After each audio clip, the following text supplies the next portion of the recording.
bringing peace, in calling the youths together and saying, look, and intervening in what is going on. We see the Afenifere, we see the other, traditional rulers from the other regions play active role. What has been the role of the Ohaneze Ndigbo in all of this?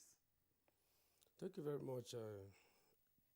The situation we find ourselves is very pathetic, and nobody is happy about the situation in the southeast. Just like great people have said earlier, our people are hardworking people.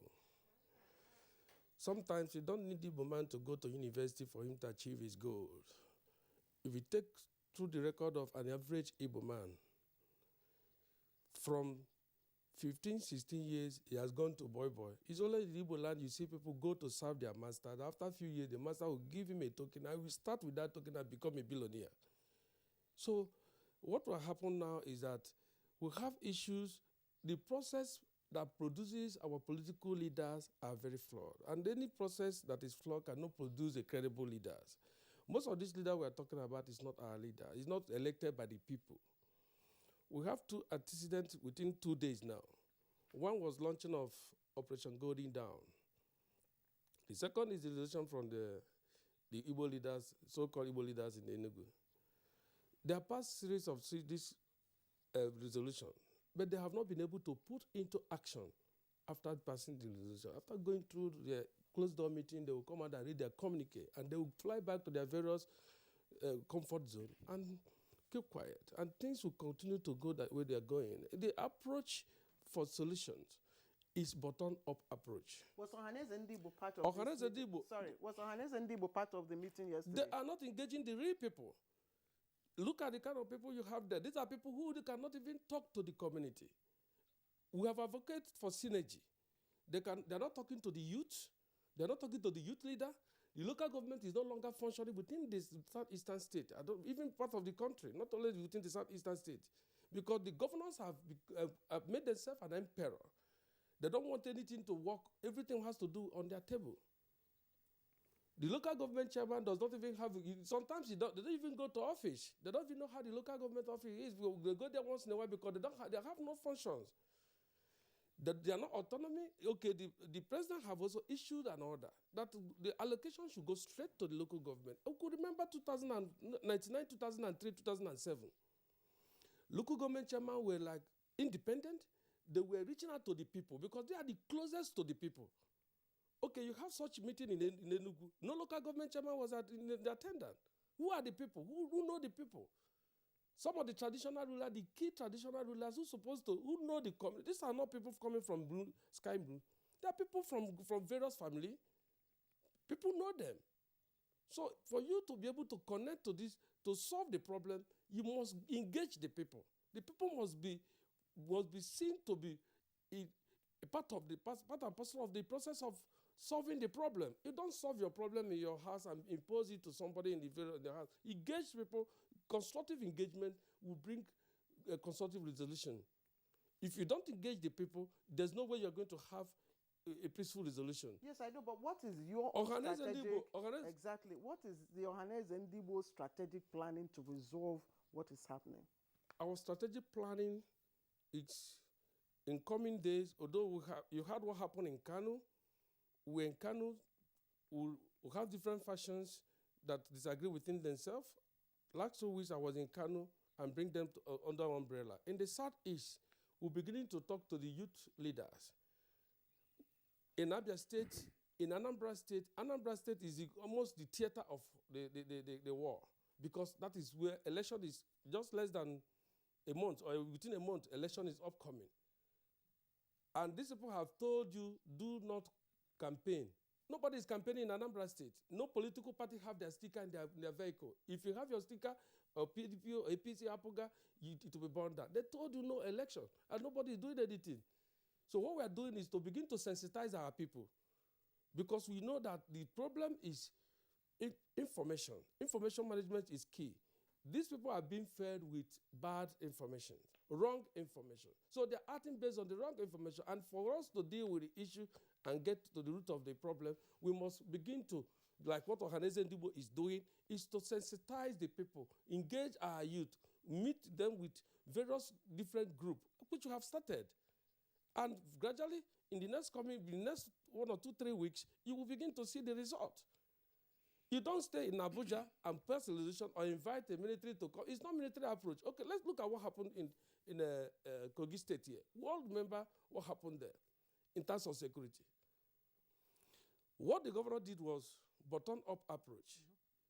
Before, you can't drive from here to Okene. You'll be kidnapped.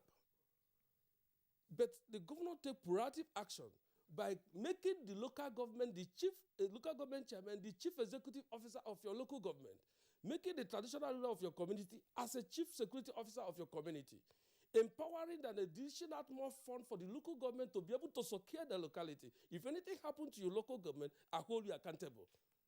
And it works. That is why you see relative peace in Benue State today. I give it to kudos to that governor, Yahya Bello, because he did. Kogi, not Kogi, Bello, yeah, Kogi. That's what I'm saying. Sorry, Kogi. You see what happened to Kogi State? You can't look before. Kogi is having almost 10 states boundaries. That means it's a very complex state. You have more than 10 to 11 states sharing common boundary. So, but you were able to manage to be able to restore relative peace in Kogi State today.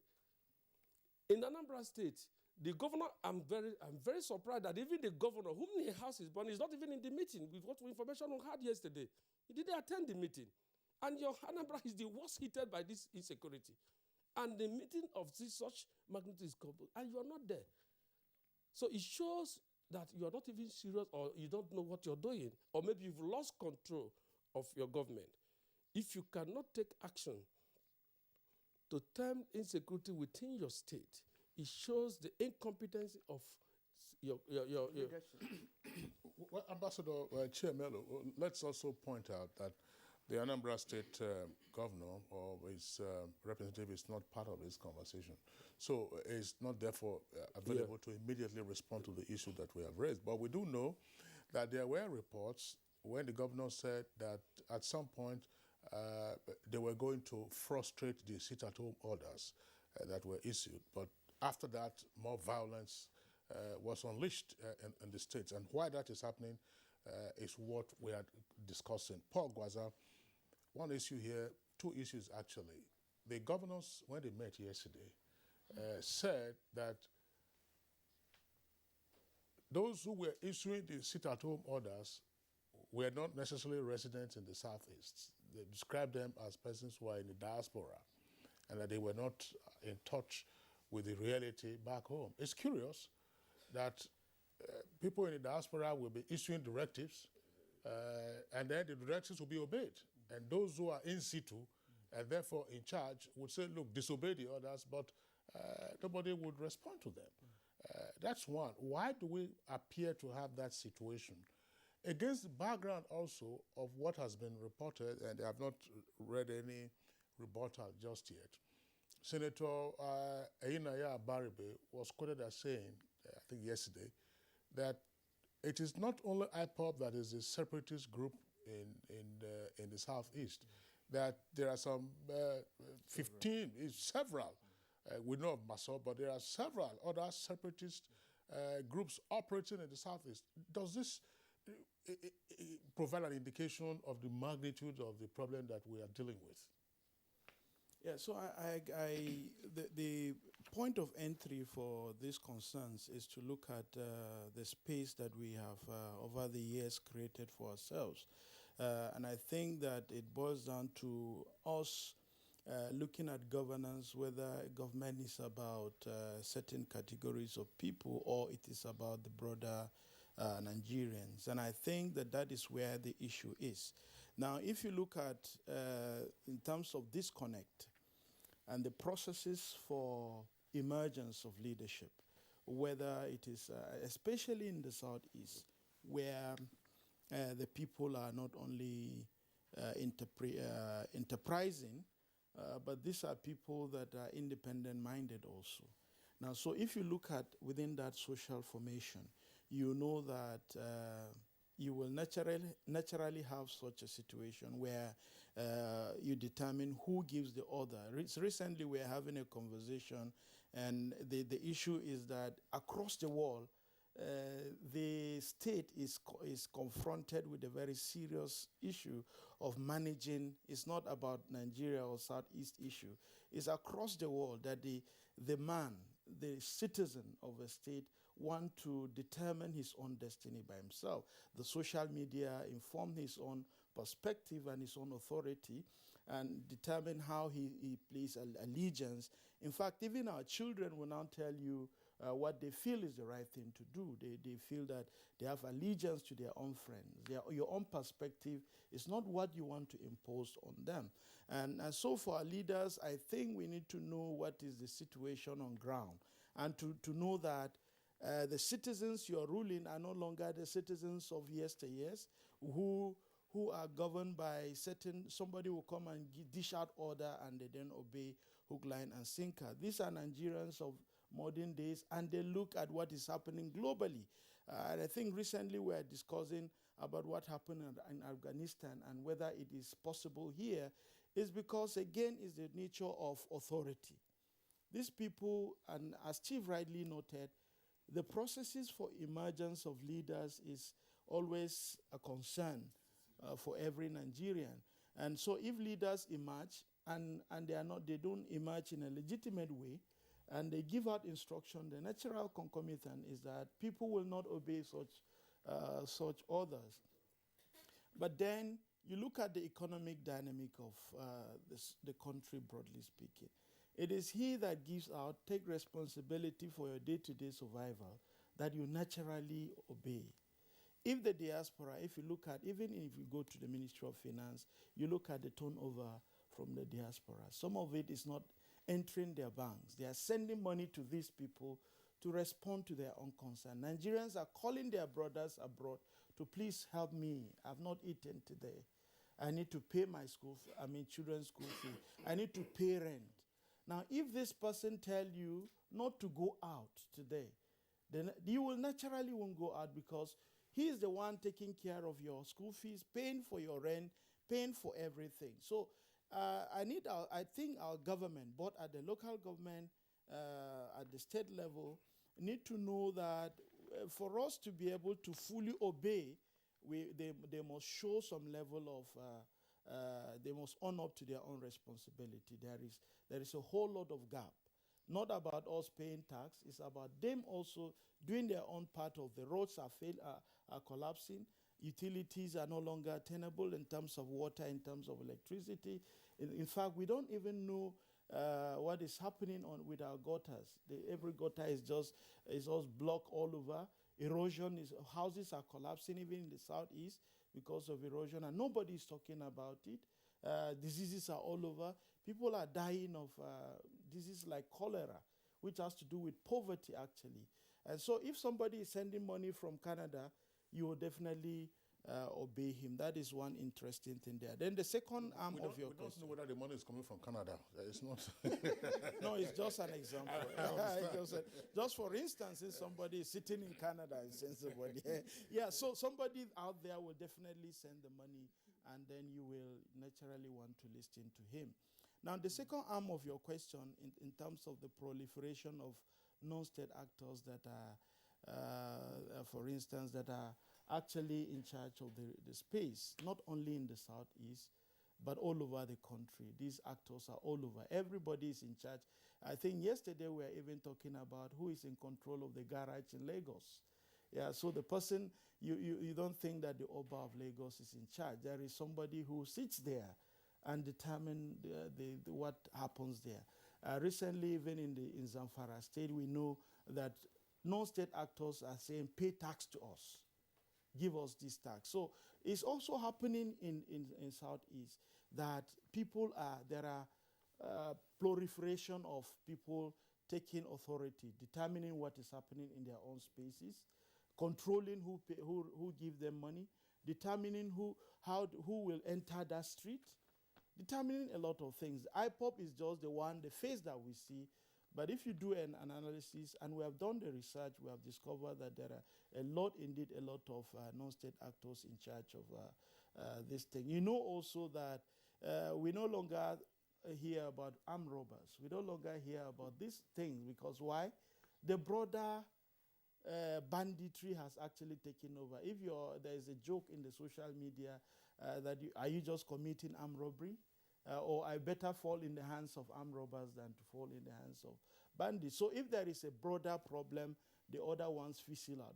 I think the other, what Senator is talking about is that there are people in charge of, touts in charge of garages, touts in charge of streets, touts in charge of communities, and the exact authority determine who enter the community and who pays what to whom and at what time. And I think it's a very serious problem that is at hand. But again, it's for Nigeria as a country to begin to work on how to get back its citizens. We must work on getting back our citizens. And the best way is to ensure that this government is working. Provision of amenities, being concerned about the problem of our people is very critical for us to get back Nigerians. All right, thank you, Mr. Gwaza. Let me take the question to Great Imo. Great, earlier on, you described those perpetrating the violence in the Southeast as unemployed youths, youths, excuse me, youths who do not have, any solid means of livelihood. I've also heard people, describe those who commit those crimes as unknown, gunmen. People also say most of them are not Igbos because the Igbos place a lot of, importance on the sanctity of life and property. So such killings, gory sins are not, cannot be identified, with the Igbos. So my question is, do you think these are purely politically manipulated, politically motivated, sins or incident? Do you think there is a faith columnist, as Mr. Gwaza has also indicated that there are, non-state actors also, in the Southeast? Well, these possibilities exist, starting with the fact that once the governor of Imo State, Governor Hope Uzodinma, once said on national television after the deadly attack on the prison facility and the police headquarters in Imo State, that about 400 of those who were arrested, some of them were not Igbo. And that also is a dimension to it, because we also remember that we're having a conflict somewhere very proximal to the southeast, which is Ambazone, and a lot of arms and interaction is going on between those areas. That is one.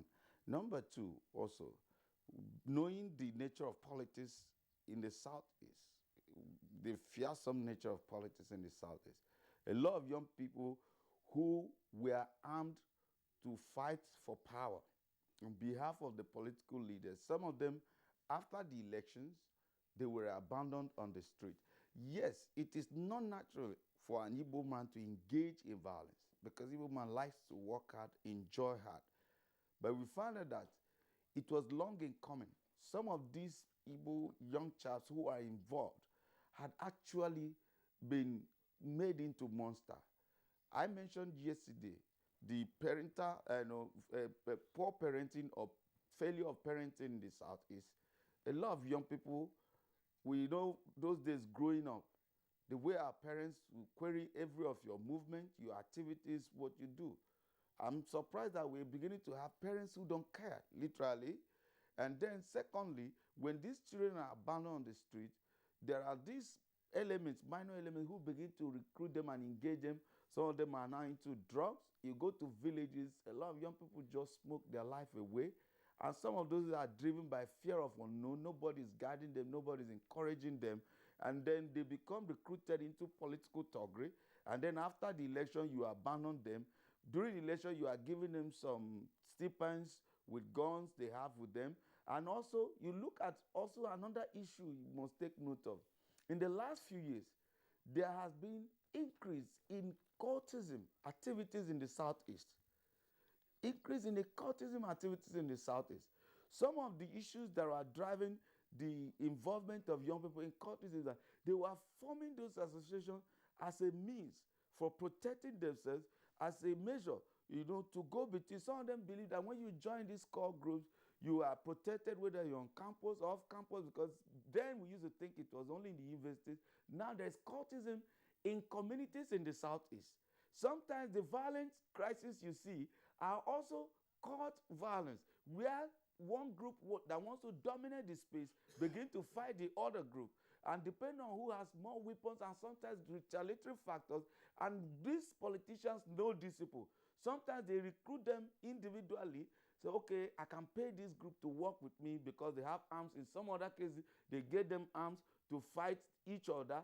All of this is geared towards power engagement. And the more you do this, and without hope, as many more young people are without job, they are tempted to join thinking there is something in it. So once this continues, the nature of Igbo man is being altered. Seriously, it's being altered. And now, let me repeat again. The failure of leaders to understand that these things are happening, while they are focusing on material acquisition, acquiring more wealth, to want to impose themselves on their environment, they have lost sight of these things. They have no plans. Okay, look at, you're talking about Abuja. This will be the third time an official statement is made by the entire Southeastern governors, the group. They have said before, we are setting up Abuja, and it appeared nothing happened. After there was an incident in Owerri, they came back again and said, oh, we are going to make it happen. Then afterwards, nothing happened. Now they are coming back to say that. Does it not tell you something? These people have been unserious-minded about solving the problem of the people. They have been unserious-minded about having economic blueprint, a blueprint that will save the future of the state, of the environment where they live. It is about their own selfish interest. They've not spent time trying to understand these people. They are much focused on hijacking power, getting the material benefit, the power, the accolades that come from it, and nothing more. And like when Mr. Gwazo was talking, understanding the psychology of the people you are dealing with will help you. Igbos are Republicans. Igbos, in all of their generation, Igbos have refused to bow to anybody. Igbo's way of doing things has been through consultation. From Umuna to the kindred to the community, decisions are made based on shared interest, shared value. You must discuss, and they must challenge you and arrive at What has solutions. ruptured that now? What has ruptured that and therefore created the kind of challenges we are confronted with today? Okay. That issue of consultation. Yes. What happened is that, don't forget that after a while, we had the long years of military rule. And the Nigerian state was run through sustained coercive instruments, and it percolated down. So the generation of leaders who came to power by 1999 were stooges of most of those military people. And they did not understand that in a democracy, consultation is part of the key. If you remember, during the lives of Michael Okpara, even Mbakwe, immediately after the war, within a period of 4 years, transformed the old Imo states beyond everybody's imagination. After the whole entire space was raised down, what happened? There were involvement, engagement. But these 30 years of military rule began to alter the minds of people. That is a whole generation. A whole generation. And when these people came, especially this generation of Igbo leaders who happened on the Southeast, because a lot of intellectuals in the Southeast didn't think that the military were going, including those who worked with Nadeko to fight the military occupation of Nigeria. They didn't take it seriously. So we had actually almost the worst of us taking over power, because there were guys running errands for military people. And they believed that their masters will help them. And that was how they hijacked power. And because their own this mental development to a great extent does not, and all that. So what did they do? After they left power, they kept fostering their kind. And now, the more democracy matures, the more people are beginning to realize that we thought this thing was a joke, but it's beginning to become a culture, and it can't work here. Because there is that instinct of an Igbo man to resist oppression, to resist imposition, and without understanding this, even when I was telling someone, when you go to Southeast, you find out that when you deploy military and police, what you see is a gamut of roadblocks and use of harsh languages on the people. Sometimes when you are talking to them, you are talking to them like an occupying force. So you don't get their buy-in. Even when the military is there, they may have information to give you, but because they feel that you are just imposing yourself on them, you are just dealing with them as if they don't matter. It is actually these natural reactions that make the federal government or the military authority or the security agents not to get the buy-in of the people. Southeast is not that massive. If a ragtag group can go into Newi, a very busy space that's literally drive in and drive out, and constitute that havoc and working without people say, oh, this is where they went to, something is wrong. You are not working with the people. Great, Timo. Well, I mean, it's like saying what you have said is great. And that's your name, actually. Thanks a lot for your perspective, and gentlemen. Thank you very much. We're providing, I hope our viewers are also getting the illumination that our three guests are further providing today. We're going to take a short break now. When we return, of course, we continue with the conversation.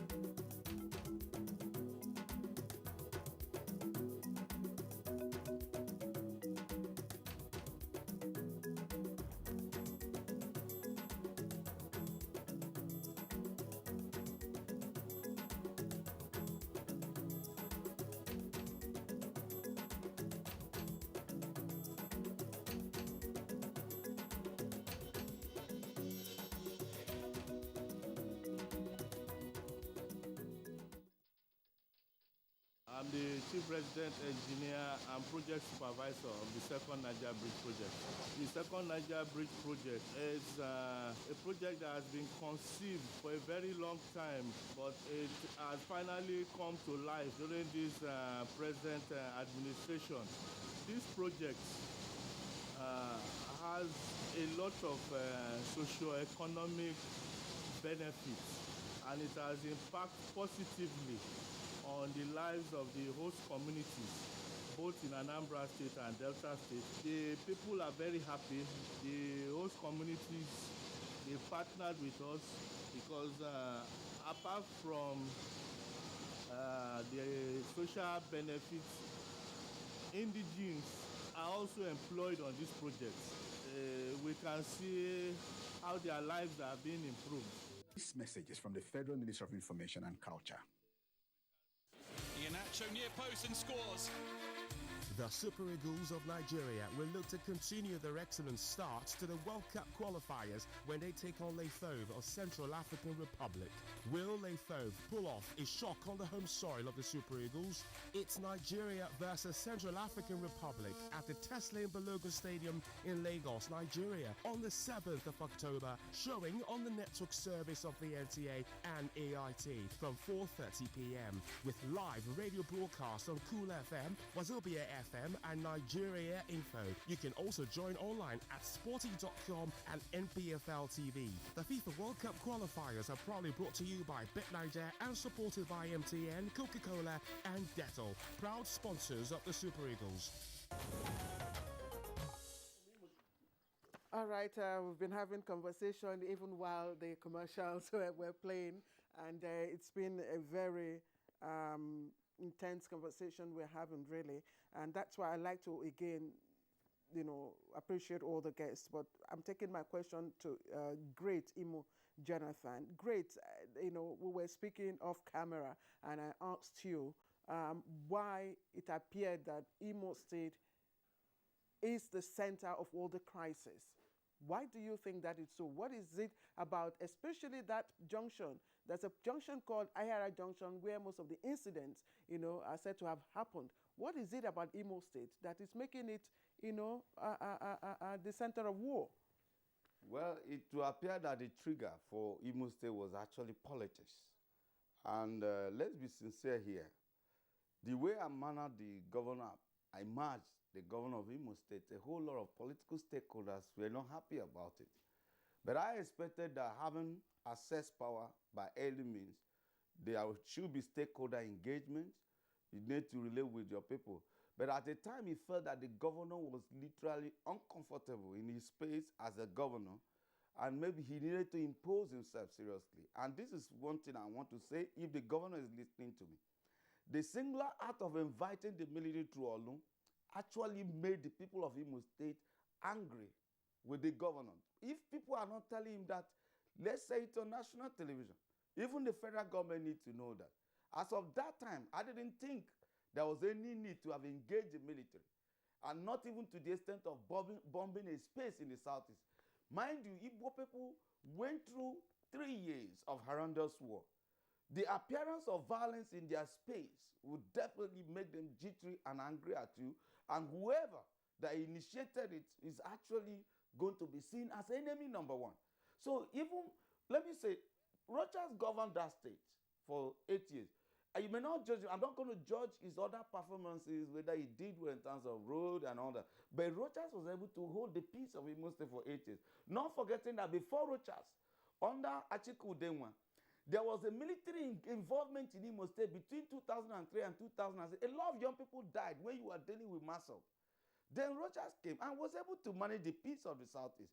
And if I don't like it when people go on ego trip. If you know you can handle an aspect of your governance, you can call people who have experience in doing that and rapport with them. That is why we talk about consensus building when it comes to governance in the Southeast. You can't do it alone.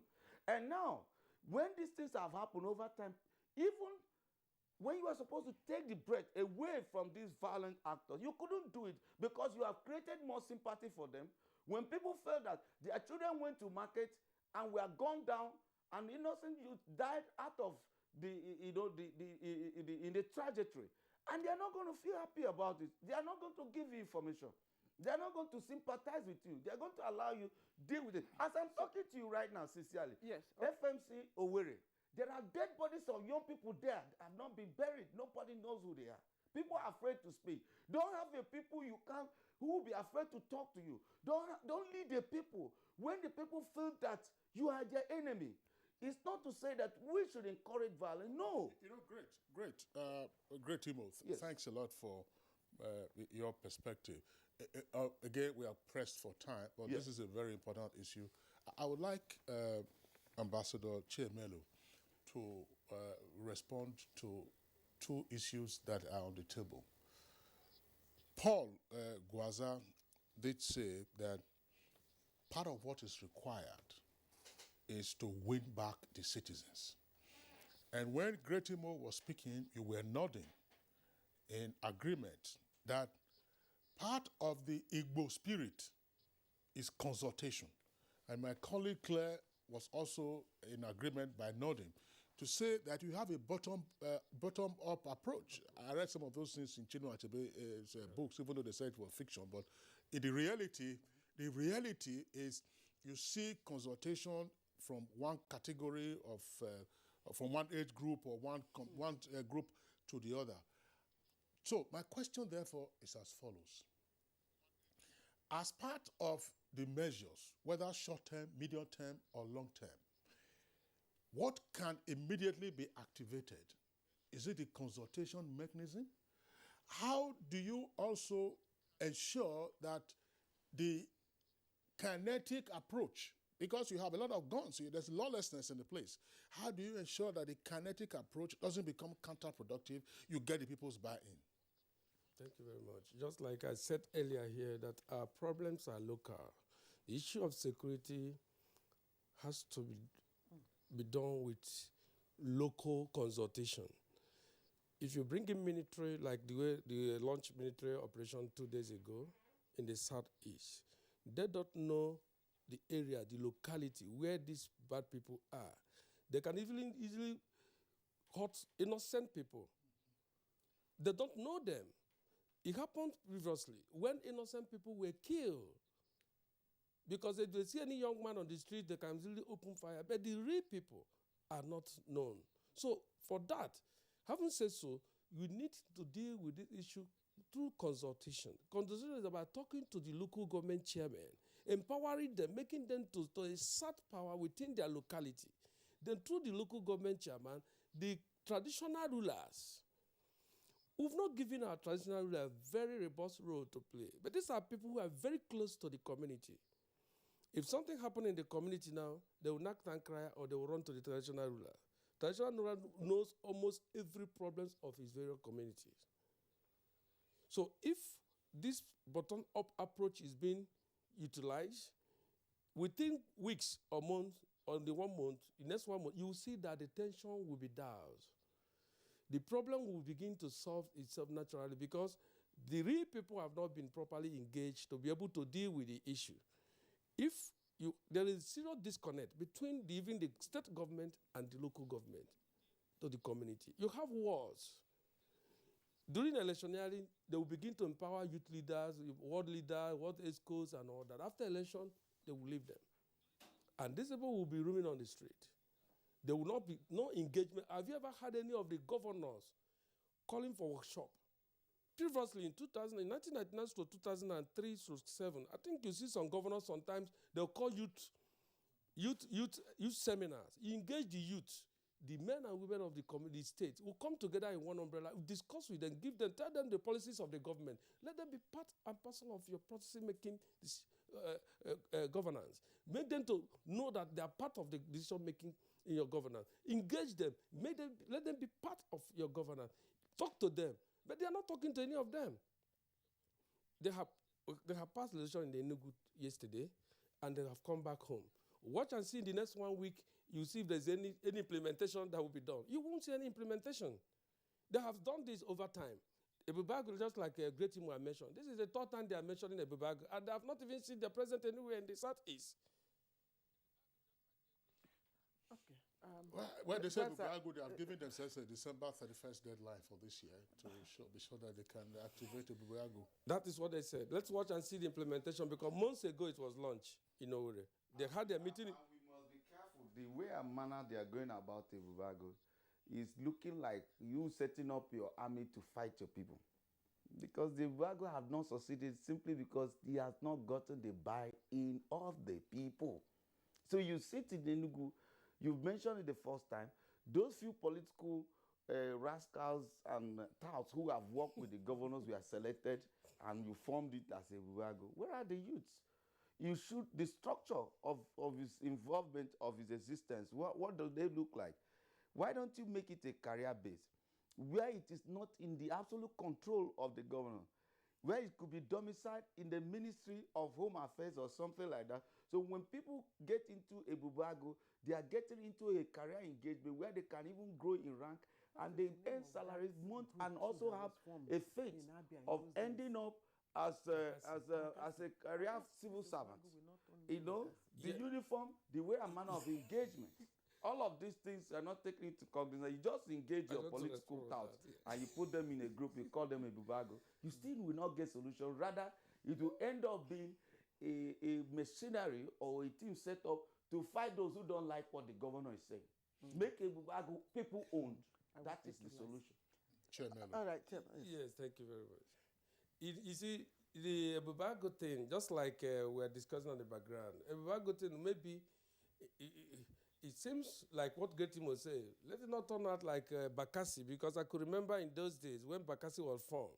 Initially, they were doing well, but as you know, the delay, using that of their positions to attack innocent people, settling family matter. You see husband and wife quarrel, somebody will go to Bakassi and call Bakassi. They will bring a family man and lie it and flog the person and they will beat up the person. So I don't understand. There have to be a clear-cut of the way they want to run the Bubago, because they've not even given the full details of how they want to manage it and how they want to fund it. First and foremost, if you want to set up a company or you want to set up a business, you have to do the feasibility studies. You have to analyze the cost of setting it up and the cost of managing it and the cost of running it before you begin to think of making profit. Have they been able to work out the modalities on how the recruitment processes? It matters a lot. Very The recruitment processes matters a lot. You don't just proclaim Ebubago a security outfit but without having a framework of how are the criteria for you to be able to recruit those people you want to use, that would and be those people I'm you're sorry, giving the I'm sorry arm. to interject. That would be founded in law. Because elsewhere where they have set this up, say Amotekun, for instance, is derived from law. So the law will set up the structure and so on and so forth, and administrative issues. Let's very quickly, Gwaza. I just wanted Gwaza. You know, part of what we know about the Igbos, for instance, part of their anthropology, outside of Igbo land, is it on Sundays or which days of the week where they hold their town unions meeting? They don't play with it, which is part of the consultation that you see them make. You know, and the women also have theirs. I don't know whether it's Umuna they call it, but when they are having ceremonies, you see them in. Sorry, this is Ashwebi. Ashwebi is Yoruba. But you will see them, and so how might these anthropological features be harnessed in this time of crisis? One, the issue of consultation, and then the point you raised about winning back the citizens. And then the caution that we have heard now that, look, if you don't have the buy-in of the citizens, taking all the cruise missiles in that place, you are not likely to succeed. Actually, I'm not a fan of people that said we need to give traditional rulers constitutional or any statutory backing for them to operate. What I know from my study is that at times the legitimacy and the acceptability of a leader weigh large or larger than even the one that is recognized by the law or even given some stamp of the law. And so I believe that these traditional rulers and indeed some of the non-formal or informal institutions that we have across can actually play a critical role in ensuring that we are able to win back our citizens, but not only in the Southeast, but across the country. And I think we need to do that.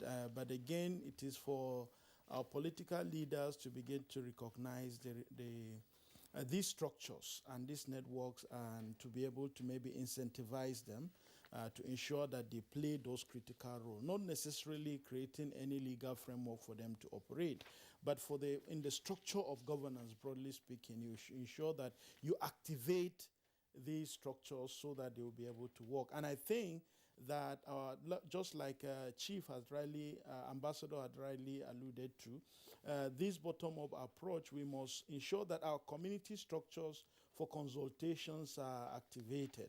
We need to activate it deliberately, and I think the Ohanese has a critical role to play in this regard.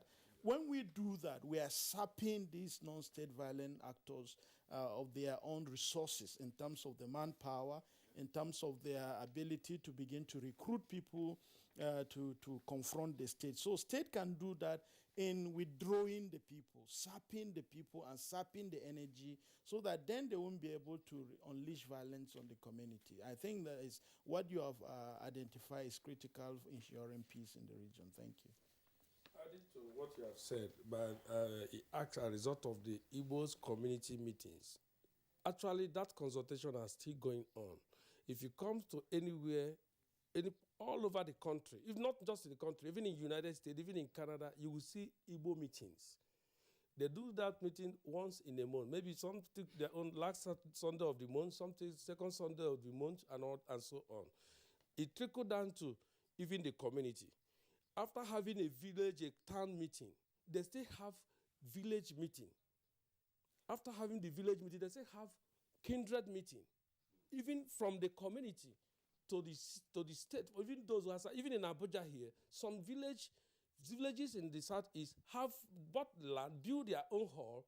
My village have just secured a hall. We are launching by this month, a few weeks to come. We are launching our hall. Yeah, so you launch it, and then we get great ideas from those meetings. What comes out of those meetings are actually not being used by the state governors. That is going forward. I would suggest. Sorry, great. Just give us what you think measure we can activate in the immediate, in just 30 seconds. Immediate. Yes. Since the governors of the Southeast are lost that sight of that immediate thing that needs to be done, I think federal government need to convoke in what they call Southeast Youth Conference. Involve party leaders, youth leaders, community leaders, religious leaders, bring from the market unions at a youth conference. Have jaw. Discuss with them. You don't need to, there's no ego about it. If the governors can't do it, you should do it, because when you can have a framework that have a way of getting representative that is fair enough, and the information you will share and the solution will be taken back to the communities. Since these governors are not doing it, federal government should do it.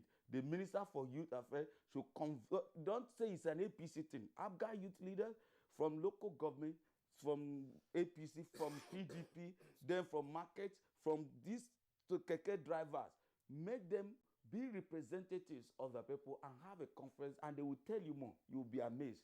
And God will bless Nigeria. All right, great, Imo Jonathan from Abia State, very vibrant public relations and media consultant. I'd like to appreciate you sincerely for your contributions.